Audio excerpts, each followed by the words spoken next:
നമ്മളോടൊപ്പം ഈ പ്രതിസന്ധി നേരിടുന്ന രണ്ട് കർഷകർ തത്സമയം ചേരുന്നുണ്ട്. ശ്രീമതി രജിനയും ഒപ്പം ശ്രീ സോണിച്ചൻ പുളിങ്ങുന്നും. ശ്രീ സോണിച്ചൻ, ഇപ്പോൾ ശരണ്യ പറഞ്ഞു നിർത്തിയത് നിങ്ങൾ സ്റ്റേഷനിൽ പരാതിയുമായി പോകുന്ന ഒരു സാഹചര്യം.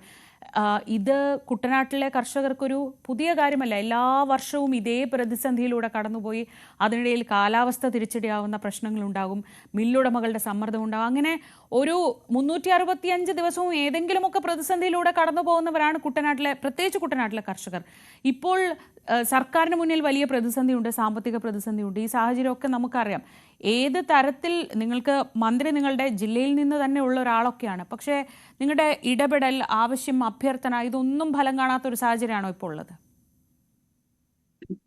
ഞങ്ങള് സത്യത്തിൽ മുഖ്യമന്ത്രിക്കെതിരെയോ മറ്റു മന്ത്രിമാർക്കെതിരെയോ പരാതിയുമായിട്ടോ കേസ് കൊടുക്കാനായിട്ടോ പോയവരല്ല. ഞങ്ങൾ പോയത് പാടി മാർക്കറ്റിംഗ് ഓഫീസിൽ ഞങ്ങളുടെ നെല്ലിന്റെ വില തരാൻ എന്താണ് അമാന്തം എന്നറിയാനായിട്ടാണ്. ഞങ്ങള് ഫെബ്രുവരി മാസം മുതൽ നെല്ല് സംഭരണം ആരംഭിച്ചു, ജൂണിൽ അവസാനിച്ചു. സപ്ലൈകോയുടെ തന്നെ വെബ്സൈറ്റ് പരിശോധിച്ചാൽ ഇന്നിപ്പോൾ തരാനായിട്ടുള്ളത് 696 കോടി രൂപയാണ്. ഈ പൈസ കഴിഞ്ഞ എത്രയോ മാസങ്ങളായി ഞങ്ങളുടെ കയ്യിൽ നിന്ന് കടം മേടിച്ചതും കൊള്ളപ്പലിശ കടം മേടിച്ചതും മുടക്കിയതാണ്. ഞങ്ങളുടെ പാടശേഖരങ്ങളിൽ വേലയെടുത്ത തൊഴിലാളികൾക്ക് ഞങ്ങൾ വരമ്പത്ത് കൂലി കൊടുത്തവരാണ്. ഞങ്ങൾക്ക് ജീവിക്കാനായിട്ട് മറ്റു മാർഗമില്ല. ഞങ്ങൾ പാടി മാർക്കറ്റിംഗ് ഓഫീസിൽ പോയത് ഞങ്ങളുടെ പണം ചോദിക്കാനാണ്. ഞങ്ങള് അവിടെ യാതൊരു രീതിയിലുള്ള ബുദ്ധിമുട്ടുണ്ടാക്കിയില്ല. അവസാനം ഞങ്ങൾ ചെന്നപ്പോ 3 പാടി മാർക്കറ്റിംഗ് ഉദ്യോഗസ്ഥന്മാരുള്ള അവിടെ ഒരു ഉദ്യോഗസ്ഥൻ പോലും ഞങ്ങളുടെ ചോദ്യങ്ങൾക്ക് മറുപടി തരാനായിട്ടില്ല. അത് എന്തുകൊണ്ടാണെന്ന് ഗവൺമെന്റ് അന്വേഷിക്കണ്ടേ? ഒരു ഓഫീസിൽ നിന്ന് 3 പാടി മാർക്കറ്റിംഗ് ഉദ്യോഗസ്ഥർ ഒരേ സമയം മാറി നിൽക്കുന്നുവെങ്കിൽ ഞങ്ങളോടുള്ള മനോഭാവം എന്താണ്? ഞങ്ങള് വിറ്റ നെല്ലിന്റെ പണം ആവശ്യപ്പെട്ട് ഞങ്ങൾ ചെല്ലുമ്പോൾ ഞങ്ങളോട്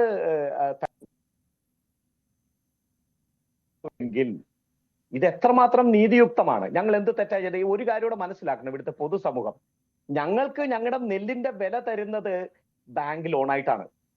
വേൾഡില് ലോകത്തൊരിടത്തും ഇല്ലാത്ത ഒരു പ്രതിഭാസമാണ്. ഒരു ഉൽപ്പന്നം വിറ്റാൽ ആ ഉൽപ്പന്നത്തിന്റെ വില ബാങ്ക് ലോണായിട്ട് 3-4 മാസങ്ങൾക്ക് ശേഷം വാങ്ങേണ്ടി വരുന്ന ദുരവസ്ഥ.